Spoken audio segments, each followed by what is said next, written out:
kulala.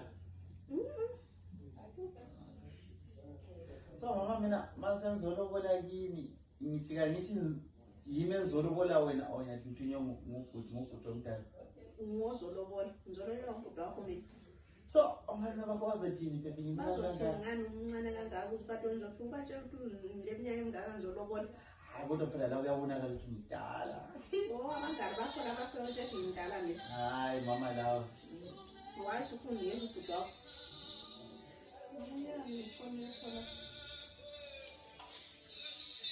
I don't know. I-wrong number kanjani?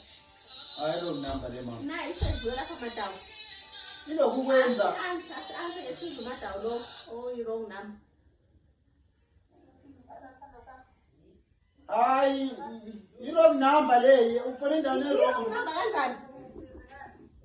Hayi madawu i-wrong number le isebe. Uzuzumbiza madawu. Lilokukwenza konke. Asifoni kwenze njani?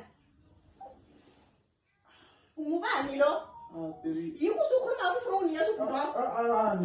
Yiko usushilo ngefoni yesu ubhuti No, wakho. no. Yesu ubhuti wakho. No. Ngoba uyakwazi ukulomadawu lo. Namba kanjani ngoba nangu uyakufonela Ilokukwenza. wayiseve madawu. Ngiyaxolisa. Ubani madawu? Ubani madawu? Ubani madawu? I-wrong number. I-wrong number.